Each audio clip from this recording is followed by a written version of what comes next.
By now, most of you know what his injury was: ankle fracture dislocation, open. It's not Alex Smith. He's done for the season. He'll be back week 1. We talked about it on Fox Sports Radio with Clay. There's an article at OutKick and other things. But I want to impress on you that as bad as everyone feels for Dak, he's still going to be RICH, rich. Well, he already is, right? But with all his endorsements and his stuff. But he's still going to get a mega deal.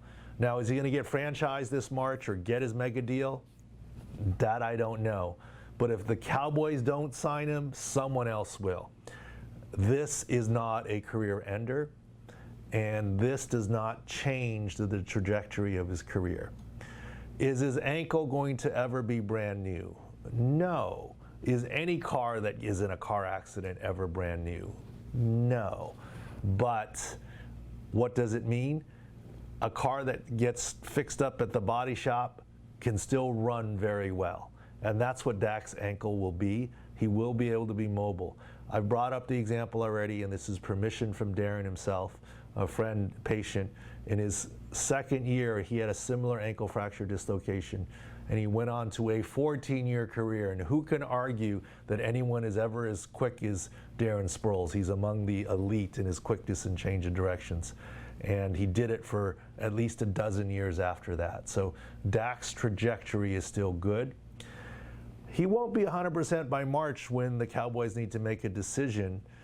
I think his agent and others are putting out a 4 to 6 month recovery now. I think it's longer. It's 6 to 9 to get to really good. But by 4 months, but by March, there'll be a good trajectory, and you're going to be able to make a decision to sign him. Or someone else will if the Cowboys don't tag him or sign him. So thankfully, I think the news is good for Dak. Not this year, but long term. I know the fear was he didn't sign the long-term deal and now he's going to suffer some permanent injury. I don't think that's going to be the case. He's getting good care in Dallas, the emergent surgery. There are some fundamental differences between this case and Alex Smith. I mean, this is an ankle surgery that's done outpatient. I've done it many times. With the open wound, it makes it more urgent, but it's a simple matter to wash it out. And, you know, in a weird way, even though there are all sorts of different bugs in an artificial turf, might be better that it was turf than grass, where Alex Smith was, where there was, where they, quote, picked sock out of his wound. And Alex Smith's fracture and injury didn't put him in this predicament. It was the infection that happened that put him in the predicament. Now, the infection was part of the injury, I suppose, because of the open fracture, but the fact that the infection lingered is what did it. Do not anticipate that to be the case with Dak.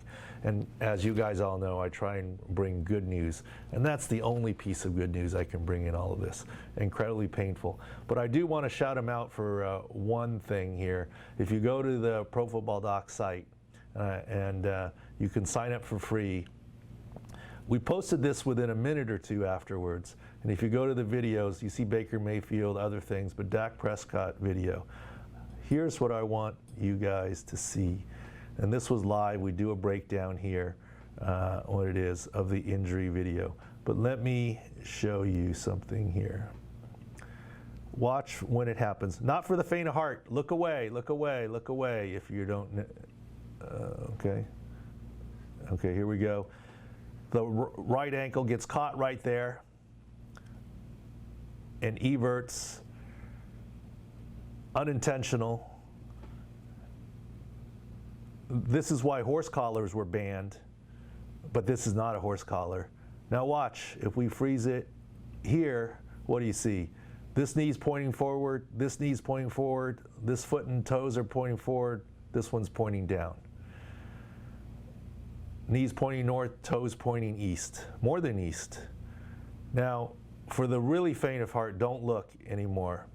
I just want to bring up to show you how tough Dak is.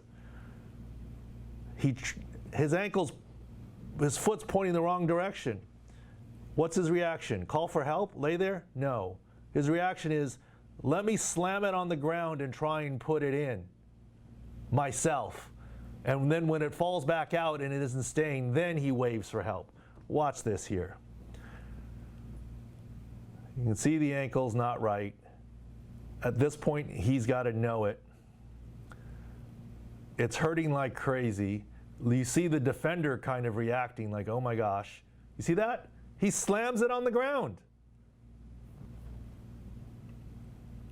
Watch this. Once again, he sees it, slams on the ground to straighten it, but it still flops out. And then he calls for help. I mean, amazing. But wasn't trying to gross anyone out. I was just trying to make a point. Look at that right there. It's pretty obvious. That's why it's the open fracture dislocation. I mean, one of the more easier ones to figure out.